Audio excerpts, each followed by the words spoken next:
Hello, community, and welcome back to another Keeping It Real with Dr. Anita podcast. I am your host, Dr. Anita Polite Wilson, C-Suite Trusted Advisor, Board Director, and Diversity and Inclusion Belonging Strategy Consultant, helping members of the C-Suite and their teams reframe diversity conversations from difficult to different.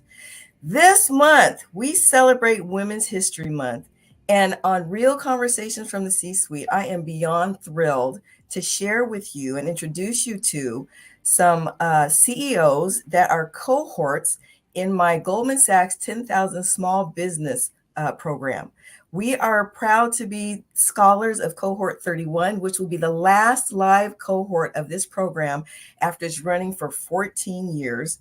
And joining the panel are Pearl Hanks, principal at P Enterprise Consulting Services, Kristy Grant-Hart, founder and CEO, Spark Compliance, Marina Grijalva, founder and CEO, Mundo Academy, Sade Stephenson, program director, McKallen Medical Training Center, and Dr. Gloria Tumbaga, founder, Wellness Diagnostics and Medispa.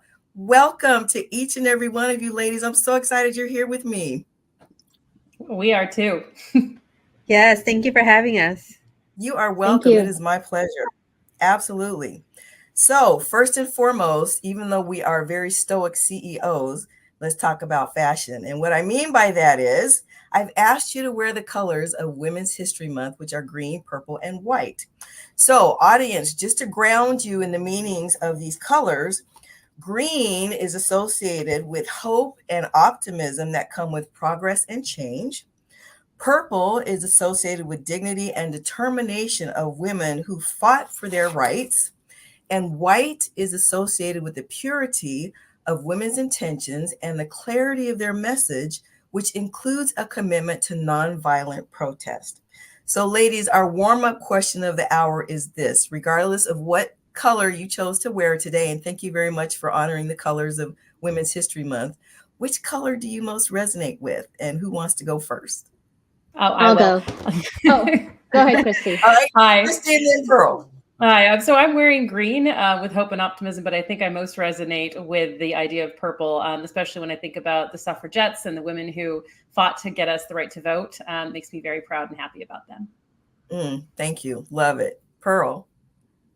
So I'm wearing green, and I think I identify right now in my life with green because it's a process of growth and opportunity. And I'm trying to talk less trash and be more hopeful this year. So let's see how that goes. Okay, wait. Now, you know I can't let that pass. What do you mean talk less trash? What does that mean? Dr. Anita, you know how much trash I talk in school, right? So I'm trying to filter that through, and that's the goal for this year. Sade knows as well. So you know, I love it. So being CEOs, there's definitely a little bit of suffering that goes with that. Not to diminish the suffragettes, right? But there's definitely a little suffering that goes with that. And there's always an opportunity to grow as a CEO. So those answers to those questions, love it. Dr. Gloria, how about you? Which color do you most resonate with? I would definitely have to say purple because I would like to continue I'm determined to inspire other women, especially in medicine, to keep going and pave the way even further. Absolutely. Love it. Leadership by example. Absolutely. Marina. I'm wearing purple today as well. I think it's so important to pay tribute to those who came before us, and especially as a queer woman of color, to really pay homage to all of those who suffered before today and continue the fight because we still have a long way to go. And thank you, Dr. Anita, because I know that you are a great advocate and you continue these fights on our behalf in boardrooms. So that is very commendable on your end. Thank you, Marina. I appreciate that. And I'm so glad you're here on the panel. Sade, now I remember the first day I met you, you had on shades of purple and I was like, look at this. I love it. I absolutely love it. So do I really need to ask which color you most resonate with? Well, you definitely correct. You definitely guessed correctly. Purple is my favorite color. Just to piggyback off of Dr. Gloria and the other ladies, I believe I resonate with purple the most, and the determination. It has become my passion to help others and to create in open doors for those who may not know how or may need help navigating. So I don't want to say it's something that I love to do. It's something that has truly become a passion in helping others. I love how you said that, because sometimes this work, either as a CEO or thinking about how we advance the whole purpose of Women's History Month, it's got to be personal, because it can wear you out emotionally, psychologically, physically, spiritually. So it's got to be personal. So Sade, I really appreciate you saying that. As for me, as you can tell, I'm wearing all three colors, the green, the white, and the purple, because they all mean that much to me. Clarity in the work that I do, especially in the diversity space, is huge. I need to be willing to grow. If you have a brain, and this is what I teach on a regular basis, if you have a brain, you have bias. So community, I don't think I've ever led you to believe that I don't have the same challenges that I work with my clients, because I'm human. We're all on this journey together. And then, of course, the purple. I mean, it's royal work that we're doing to make sure that every person and voice feels honored. That is also part of the purple. So again, I am honored that you're all sharing your voice here with my community today. Thank you so much for being here.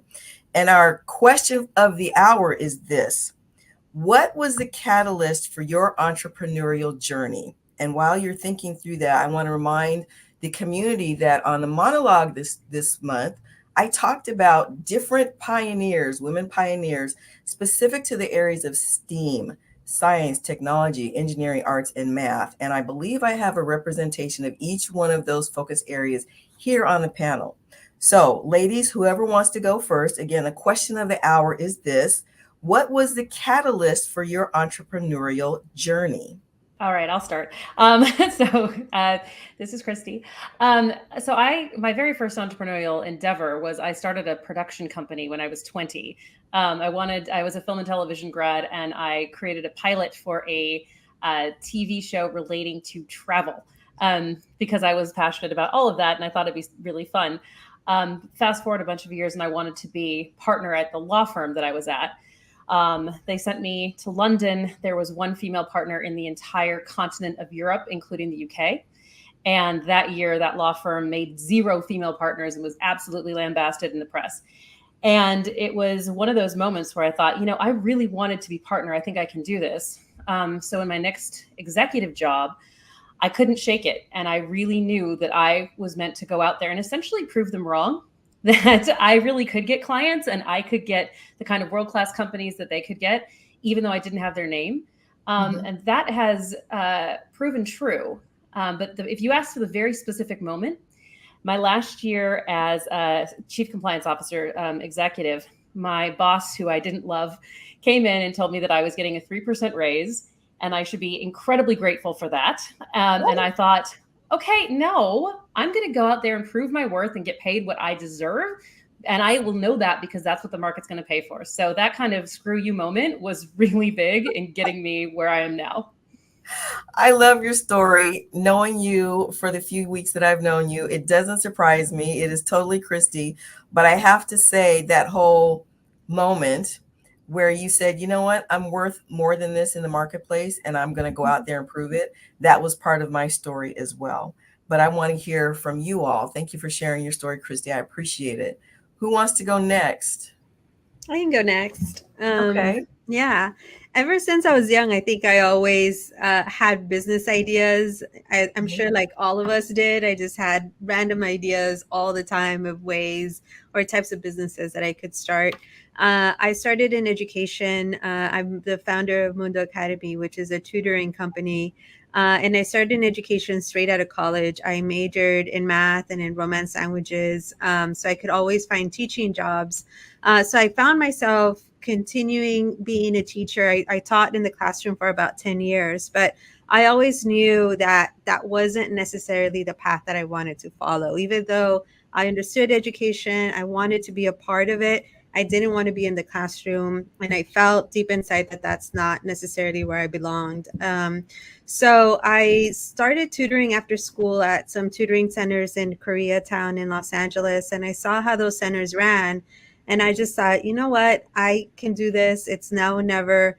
I resigned my tutoring job, my teaching position, And then I started my first tutoring company. Mundo Academy is my third tutoring company. I've had different variations of it throughout the years. But the company as it is now, our focus is to work with underrepresented youth within literacy and math. And so I think really seeing the way that other tutoring companies work, how they really are targeted towards more affluent communities, I wanted to develop something that was going to help other students who looked like me, other students of color who don't generally have access to that. So that was really, I consider myself to be an edupreneur, and that I think seeing both sides of kind of the private tutoring side and what I could do, that was really my catalyst into what I do now.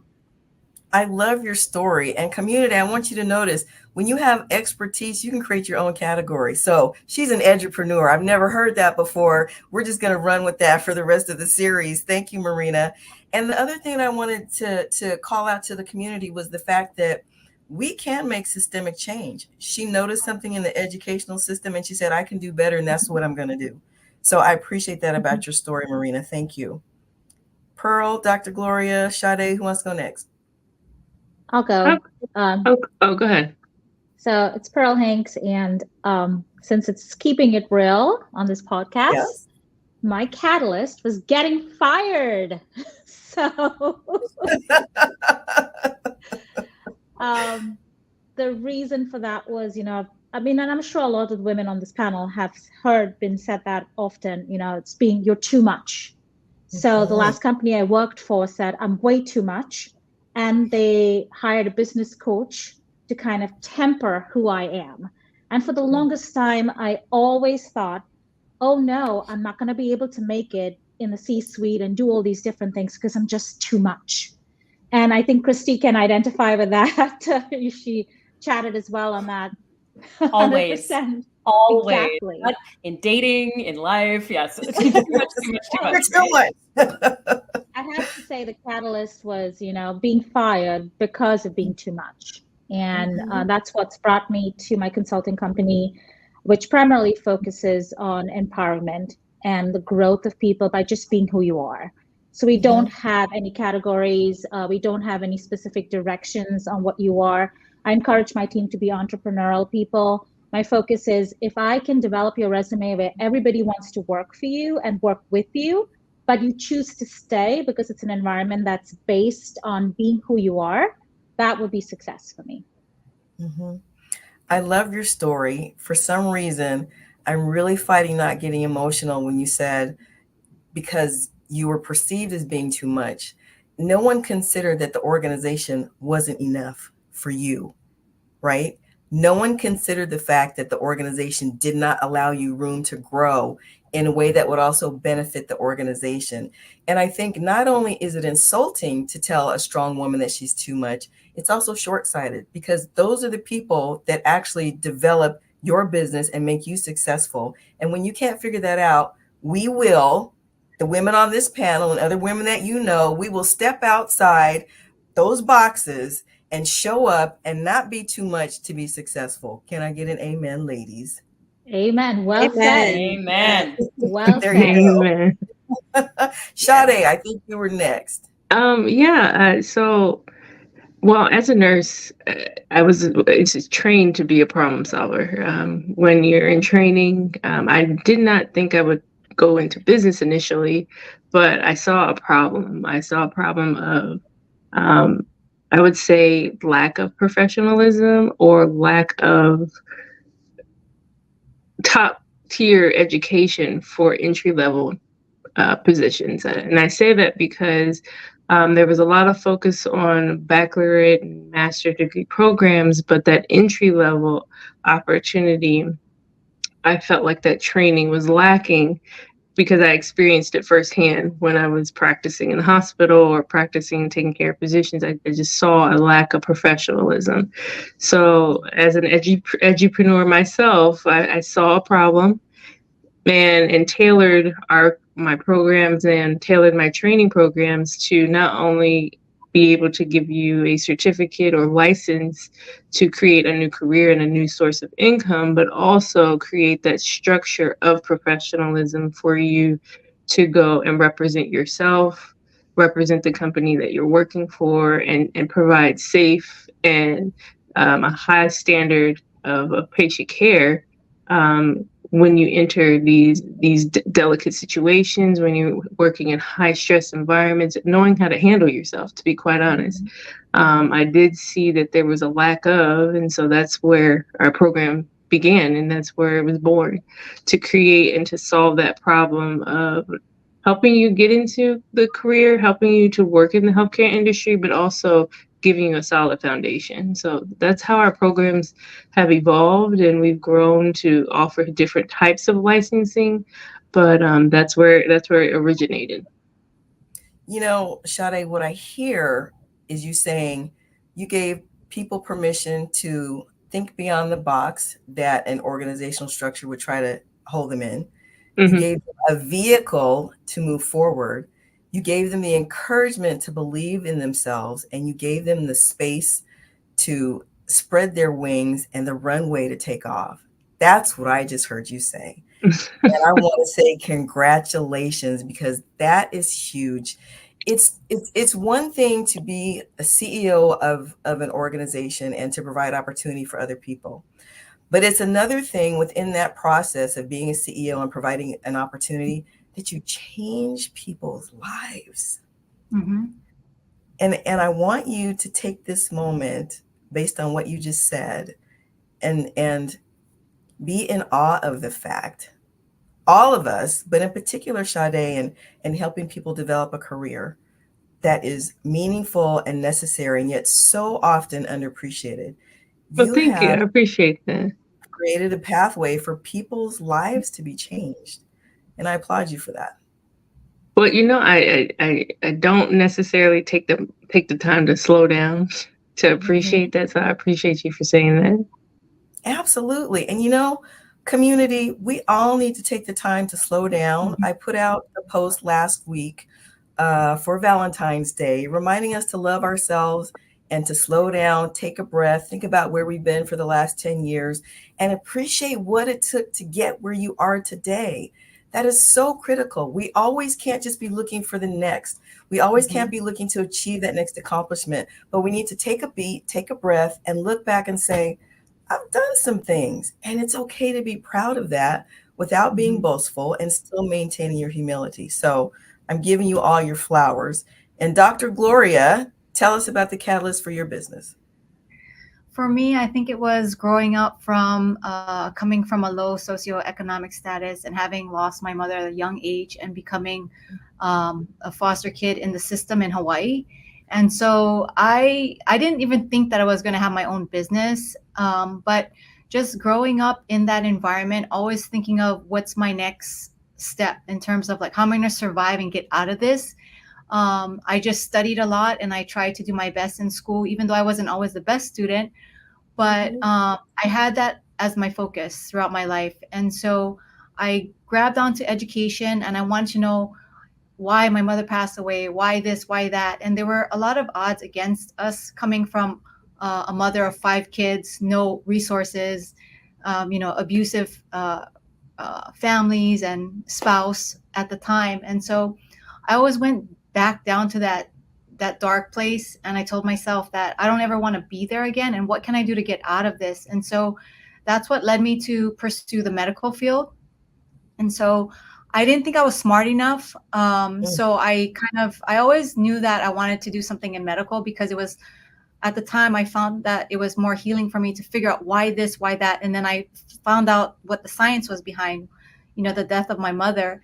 And so I decided that I wanted to go in the medical field. I actually got my nursing degree first, and then I worked as a nurse for about 6 years. And then I said, okay, I went on medical missions, around 10 of them around the world. And I just absolutely loved it because it taught me that, even though I came from, I didn't have the best life growing up, these people here don't have nothing less than me. And so I should be grateful for what I have. And so I decided that I wanted to do more for myself. And then I went to medical school. It was challenging for me because I had mentors, but it wasn't like I came from family who was educated. You know what I mean? I was the first one in my family to be educated, and I had to find a way for myself to like make it. And I didn't think I was going to graduate from college or actually even high school. And then so I ended up finally getting into medical school. And then throughout my journey, for me, it was really hard because being in a male-dominated industry and field, and I always felt insecure. And so after working in the hospital and graduating, I felt bitter about medicine being for me because I gave so much time and sacrifice of my life and time in studying. And then when I worked actually in the hospitals, I felt that it wasn't what I wanted and I expected out of medicine. And I felt really upset and bitter at myself and that I came this far. And I wanted to do something to turn it around so that I could salvage my own self, my own mental health, and my own wellness. I was actually getting burnt out in medicine and I didn't really like it. It was something that I was supposed to enjoy, but I ended up resenting it.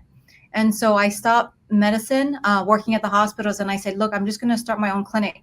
And my clinic in Temecula, Wellness Diagnostics and Medispa, I started this clinic so I could not only heal myself, but help other women and vulnerable populations to help empower themselves so that they too can believe in themselves and take care of themselves. Like exactly what Dr. Anita was saying, you got to take the time for it. And sometimes for us women, we're like always doing this, doing that. We're damage controlling this and trying to get everything together. But sometimes we just have to take a breather and just be like, it's okay. Like we're on the path that we're supposed to be. We can't be chasing that accolades and all this and that. We got to take the time to like really enjoy the process and appreciate how far we've come, And so for me, that was the catalyst. I didn't like how corporate medicine was. And so I said, I got to do something about this. And so I started my own clinic, and now I have the autonomy to help other people and empower them to take control of their own healthcare and be the best version of themselves. Dr. Gloria, thank you so much for sharing your background. What I took away from that is, in community, I hope you heard this too, there's nothing that can stand in the way of a determined woman. And I think that's a theme that kind of ran throughout all of the stories of our panelists and the catalyst of their own business. Wow, what a way to kick off Women's History Month. Community, you have got to come back for the next 3 episodes of this real conversation from the C-suite with a panel of amazing female CEOs that are local. So if you want to be able to reach out to them and see how you might be working with them, please make sure that you look them up on LinkedIn. Dr. Gloria, Pearl, Sade, Marina, and Kristy. And we will see you for the next installment for our Women's History Month panel. In the meantime, if you'd like to hear this podcast again, you know where to go. Now, if you're new to the community, it's drnita.com. Make sure that you spell out the word doctor. And when you get to the landing page, on the top towards the right, there's a link that says Keeping It Real Podcast. And while you're there, please feel free to check out my services and my resources. In the meantime, you know what I'm going to ask you. Please get in the flow, follow, like, and overshare with your network any podcast that helps you reframe diversity conversations from difficult to different. Until next time, this is Dr. Anita reminding you to stay blessed and keep it real.